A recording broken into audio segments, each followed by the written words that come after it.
Now, before we jump into the next video, I have an assignment for you, and you might be able to guess what this one is.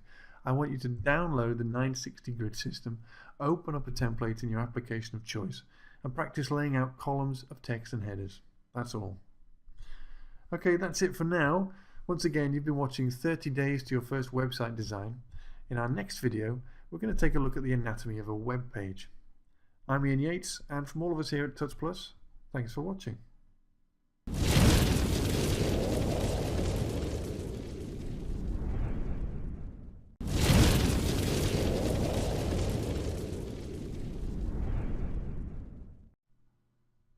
Hi guys, welcome back to 30 Days to Your First Website Design, a Touch Plus premium course.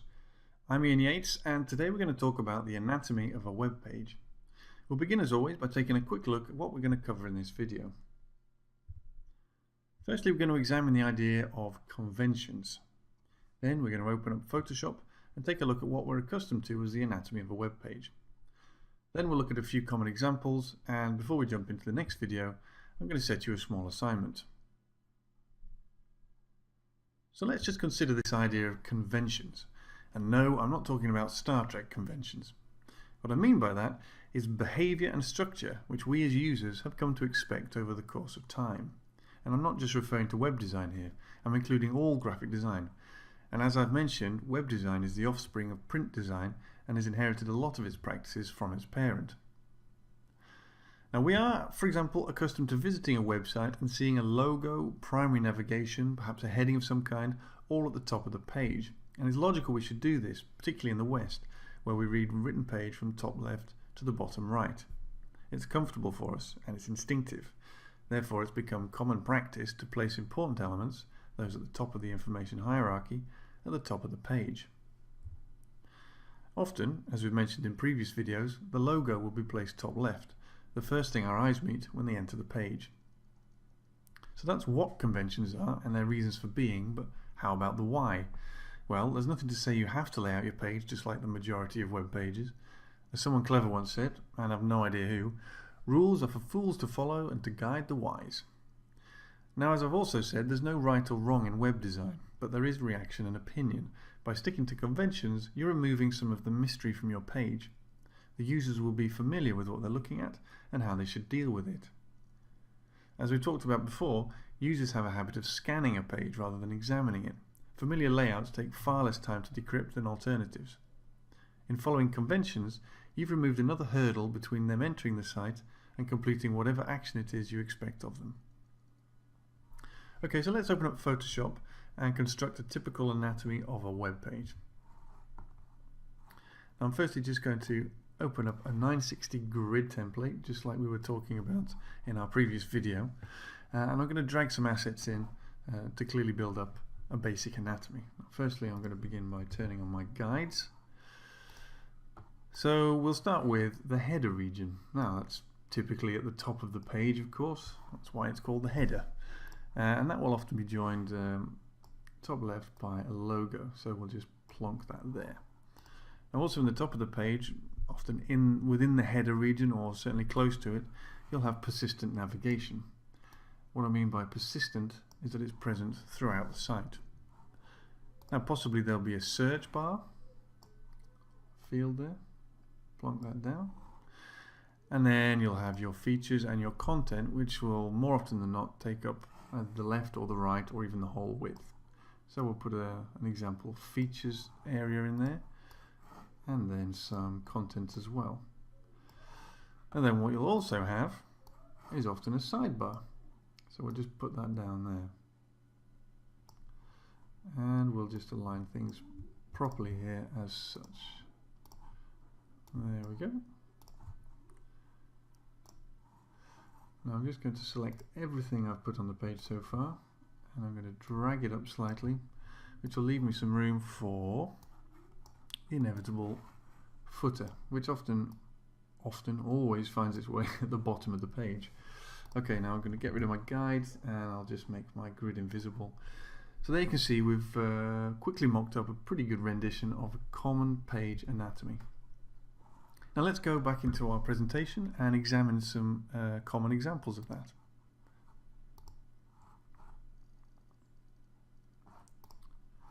Here we go. Now what you'll notice as we browse through these various examples is that in spite of their varied styles, they all follow, firstly, a grid as we discussed in our previous video, but they also adhere more or less to the anatomy we just talked about.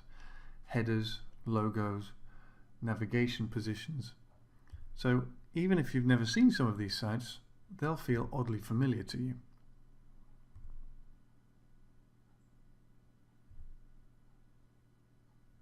Okay, it's time for some further reading. I'd like you to take a look at this Web Design Tuts article on the F layout. It demonstrates, using heat maps which highlight areas of attention, how a user's eye typically scans certain layouts. It talks further about the Western convention of beginning top left on a web page and working downwards. And as always, before we jump into the next video, I have an assignment for you. Actually, there's no assignment on this occasion. I'm going to go easy on you. Now, next time on 30 Days to Your First Website Design, we're going to round off all this theory we've been covering by taking a look at white space. I'm Ian Yates, and from all of us here at Tuts Plus, thank you for watching.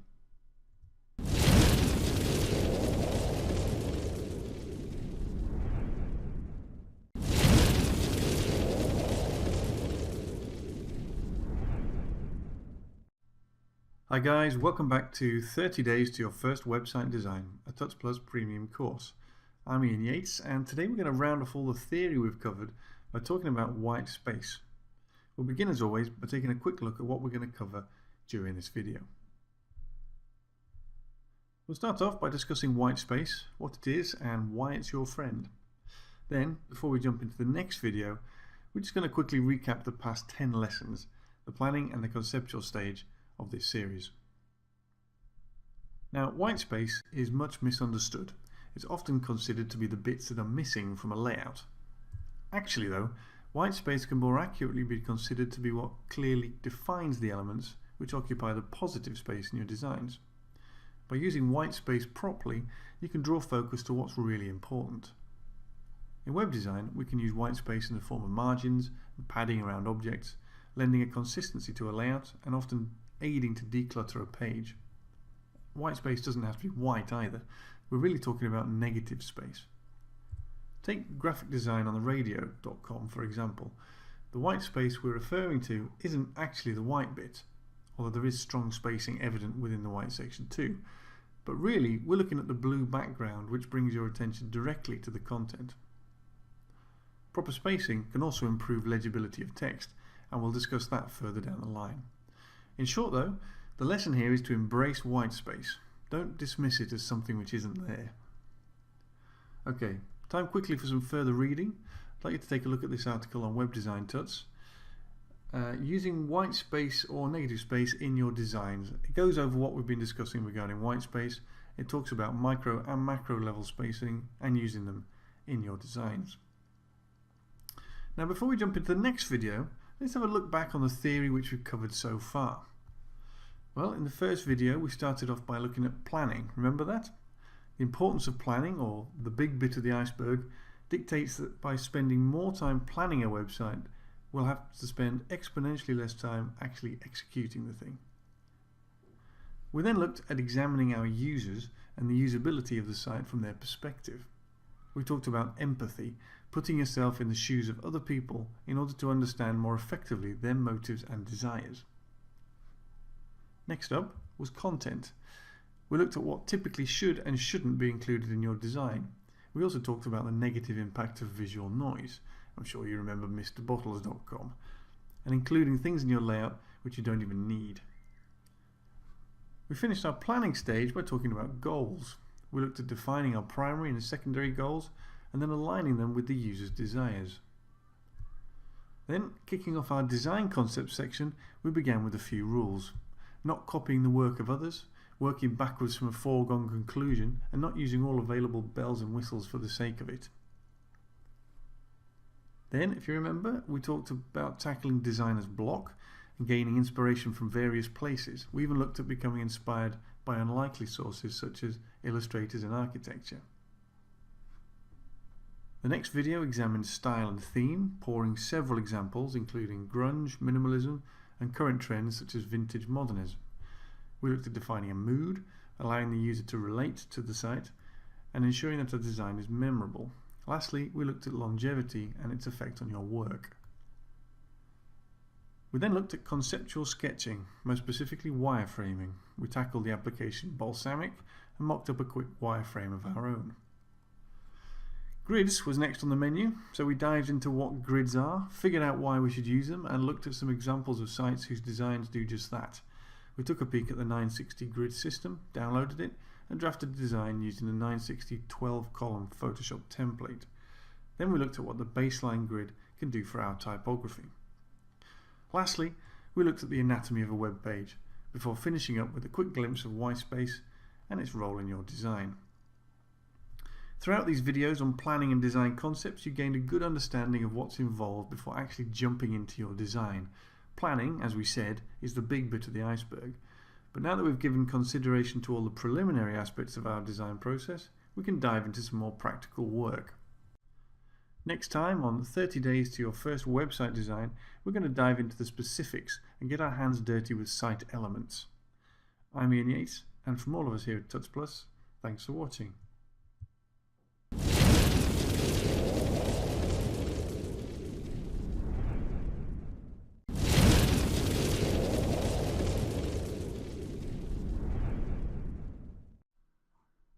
Hi guys, welcome back to 30 Days to Your First Website Design, a Tuts Plus premium course.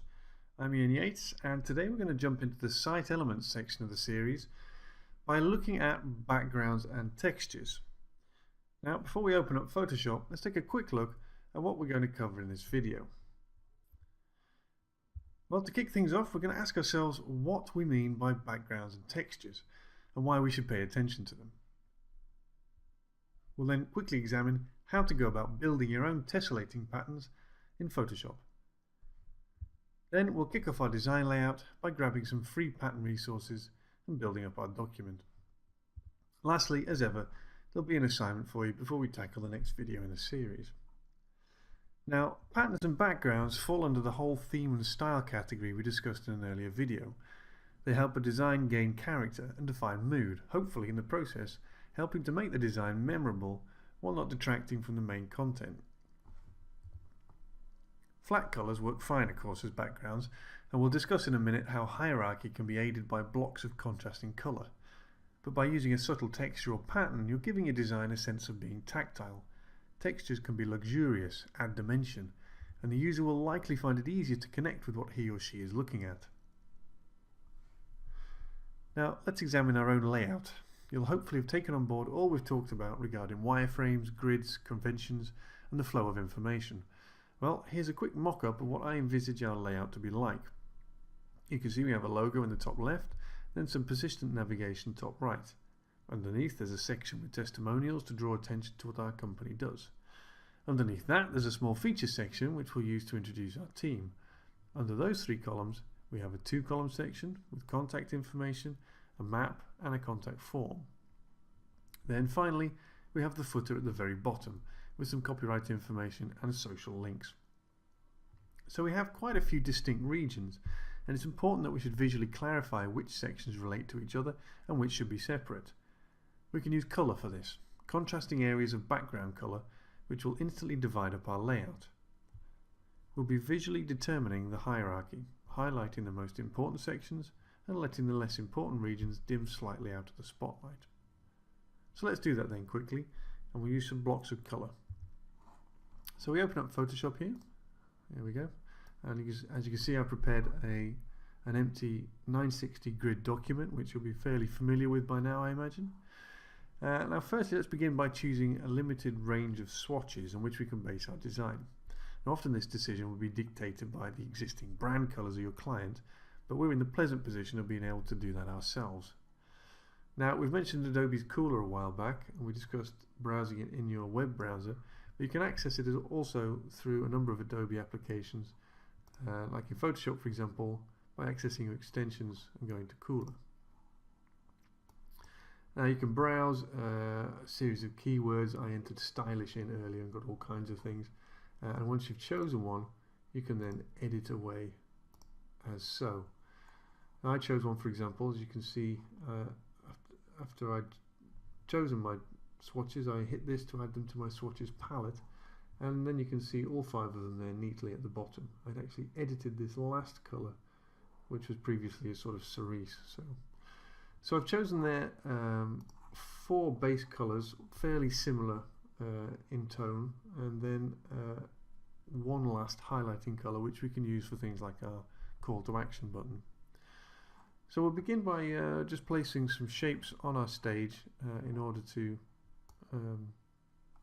distinguish the regions. I'm going to bring up my guides. As you can see, I've put some guides in which denote more or less the regions as dictated by the sketch. So we'll begin by putting our main content area down. Now that's absolutely everything apart from the footer actually. So we'll use like that. That's way too dark, but it does use one of the greens that's sampled in our palette. So I'm just going to double click that shape and bring the shade right down to a very subtle off-white. And then I'll just clarify the footer by adding that to the bottom here. Now obviously in a development situation we'd be actually correctly naming the layers in order to organize everything properly. So we'll sample our swatch at the top there, making our footer a very contrasting dark emerald sort of color, I suppose that is. Then we'll do a similar shape for our contact area, although we want that much paler, so I'm just going to reduce the opacity to 10%. There we go. Now it's already working very effectively. I'm just going to repeat the footer here and drag that all the way up to the top because I want to just frame the main area using the footer plus a small trim at the very top above the logo and the main navigation. Now if I get rid of my guides and I hide the grid, you'll see that that's all been achieved fairly effectively. But what I can also do is add patterns or textures by soften up all the aesthetics. So how do we actually go about making our own pattern in Photoshop? Well, we have to create our own tiles. So let's start by opening up a new document, 10 by 10, 72 dpi. Now this is going to be our tile, and that's what's going to tessellate across our area. So I'm just going to zoom in on the tile so we can see it more clearly. You can put whatever you like within the boundaries of this tile, as long as you bear in mind the simple rule that the sides, left and right, have to match up, and the top and the bottom have to match up. So we'll just put in a 1 pixel line straight across it like this. Very pale. You can see the anti-aliasing there in Photoshop taking effect. We can correct that by highlighting our line and just bringing it correctly into the pixel range there. Now we'll duplicate that and hit Command and T to transform it, and then we'll rotate it simply like that. And once again I'm going to have to just alter that because it's all over the place. There we go. We'll bring that top and bottom and shift it over so that the pixel range is correct. Okay, now that's going to tessellate perfectly, as you can imagine. If we zoom out, it's very tiny, but you can imagine that working on a large scale. So now all we do is we go to Edit and we define pattern, just like that. We'll call that, I don't know, Scotch egg top and head. Okay, now when we go back into our previous document, we're going to select our main area, and by double clicking that layer, bringing up our layer style, I can now go to overlay pattern. By browsing all the way to the bottom of my patterns, you'll see here, there's my Scotch egg. Click OK. If I just double click the magnifying glass then to bring it up to actual pixels, you see a perfectly tessellating pattern. Brilliant. Now, it's not to everybody's taste and it's probably a little intense, so what we're actually going to do now is use one of the many free resources available on the web. We're going to close down our document in Photoshop there and just open up the browser. We're going to go to subtlepatterns.com. Brilliant free resource, and it's absolutely chocker with different patterns and textures. Now you can grab each one individually as a PNG file, the individual tile that similar to what we just designed, or you can see if you go all the way to the bottom of the page here, you can download the Photoshop pattern file. So if you download that, as I have done, and then decompress it, double click it, it will open up automatically in Photoshop so that when you go into your patterns dialog, you'll see them all nicely imported. It begins there with a nice little logo pattern from him. Now I chose in advance, I chose one that had something to do with freckles, if I remember correctly. Where is it? It was a pale one. Let's have a look here. Pinstripe, white sand. Come on, where are you? Subtle freckles. There we go. And it is indeed a very subtle pattern, but it fits in nicely with our palette, as you can see. And it's just softened up everything, including the contact area, which is a darker version because that has a slightly transparent shape on top. So I think we'll be very happy with that. We've got there the flat colour for the footer, but that works fine. So that's looking good so far. Okay, now it's time for some further reading. So if we jump back into the presentation here, click on that there. Okay, I'd like you to take a look at one of the many tutorials on Web Design Tuts which cover building your own patterns. This one kicks off a series of several which breaks you in gently. Now, before we jump into the next video, I have an assignment for you. I want you to mock up your own textured tile. Create it, save it, and use it in a layout to see how it fares as a pattern. Next time on 30 Days to Your First Website Design, we're going to take a look at navigation and buttons. I'm Ian Yates, and from all of us here at Tuts Plus, thanks for watching.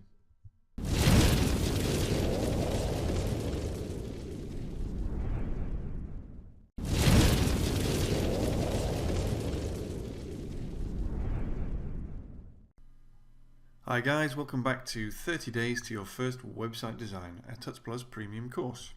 I'm Ian Yates, and today we're going to sort out our navigation. Now we'll begin as always by taking a quick look at what we're going to cover in this video. Firstly, I'd like to apologise because I woke up this week with a head cold and I can't seem to shake it. Now I'm hiding it as best I can, but you're undoubtedly going to be able to hear my bunged up sound effects during this video, so I apologise in advance. Now that said, we'll start off by examining a few navigation examples, and then we're going to jump right into our PSD and continue with the layout by adding our primary navigation. Then I'm going to set you an assignment before we tackle the next video in the series. Okay, so let's look at some examples of global or primary navigation. Now, the examples we're going to look at demonstrate very different styles, but all essentially complying to what we've spoken about regarding their position. They're all going to be either vertical along the top left of the page, sometimes even fixed there, irrespective of the page scrolling, or horizontal, either in the top right or top and centered. Now these are areas of initial focus, and primary navigation is usually found there because it's so darn important. Without easily located navigation, no one's going to look further into your site. The first example here we have is jeanssausageshop.com, an example of the vertically aligned top left navigation, beautifully styled with various typographical effects here, just to be like the actual menu of a butcher's. That's a great example, that one. Next up we have Tinkering Monkey, which shows you the top and centered type of primary navigation. And then there's Wigolia.com, which is a similar example to what we're working towards with primary navigation positioned in the top right. Now even more obscure methods of navigation, such as on heartshapedwork.com and polyesterstudio.com, and even like this example of grungy drop down menus, these still apply to the positioning standards that we've already discussed. Now if I refer back to our mock-up, you recall that the primary navigation we planned was placed in the header at the top right.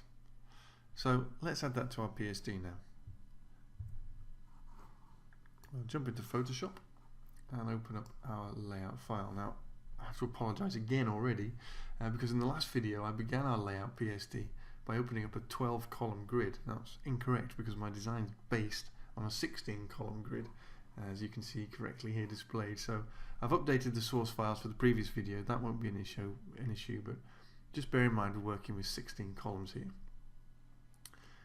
Now I've also widened our canvas to give us a bit of space for working in. I literally go into image and canvas size. We're now working with 1160 pixels of width, so that just makes things a little less squashed up. And I've also added a generic logo which I made in Illustrator, and I've added to our file as a smart object here in the header folder. Now let's just quickly add our very simple navigation by firstly adding a group to our header group, and we'll rename that menu. No, we won't. We'll rename it navigation. That's more sensible, isn't it? Okay. Now we'll take our type tool here, making sure that we've selected Arial, which is a system font, nice and standard, bold, 14 pixels. Actually, I don't want it as white. I'm going to choose the pale green that we chose in our swatches last time. I'm just going to make that slightly paler again, a bit more towards the grey of the background, in fact. And we're going to actually we're working within the first column of our layout, so ignoring this as a sort of padding element, we're going to sort of begin our layout on this first gutter here. So let's just put something generic in, such as home 3, 4, 5, and then perhaps an about us link 1, 2, 3, 4, 5, services 1, 2, 3, 4, 5, and contact. Okay, that's fairly clear. Now if we just get rid of our grids and our guides, that's actually not very clear, so I'm going to alter the color, make it darker, because that total lack of contrast isn't very user friendly. Okay, that's pale but legible, so that's fine. We'll center it vertically with our logo. Okay, now it's as simple as that. That's nice and straightforward. It's simple. It works well. What we also need to cater for are the various states of our menu. Now, when you become used to working with HTML and CSS, web design in general, you'll become used to understanding that you're going to need to visualize the various states of various elements. Now, in our menu, for example, we're going to need a hover state and probably even a selected state. So, depending on the page that we're currently looking at, that menu item would be selected. So we'll illustrate that by firstly darkening our text. In fact, we could even go for this dark green shade here, which would match it up to the band at the top. That's probably sensible. Okay, so we're clearly having selected or hovering over home there. What we could also do is if we select this band at the top and we duplicate it, dragging that down there, we're going to call this hover state. We'll drag that into our navigation folder. I'm just going to zoom out so we've got a little more room to play with. I hit Command and T to transform it, and let's now just drag it in so that it aligns above our currently selected or hovered link. And there we go. That just illustrates to us what we're doing. Click on that and I'll apply the transformation. Now we're going to alter the color so that it is highlighted like so. Double click that to examine the actual pixels. I can see it's going to need to be a little wider. It doesn't have to be exact, because that will all be done in our actual CSS. Okay, so that becomes fairly clear now. We have our menu and we have a hover and selected state. That's looking pretty good. I'm going to Command S, save that. Alright. Now we'll jump back into our presentation because I have some further reading for you. I'm pleased to hear. There we go. I'd like you to take a look at this article on 6 revisions. It examines conventions, usability and the practicalities of navigation. It's a great article. Now before we jump into the next video, I have an assignment for you. This is going to be a bit of a theme in the coming videos as we're working together to build our design. I want you to update your file as I go. So in this case, add the primary navigation to the header section. This should be fairly program agnostic too. If you're working in Fireworks or Illustrator or some other application, you should be able to follow along just as easily. Now next time on 30 days to your first website design, we're going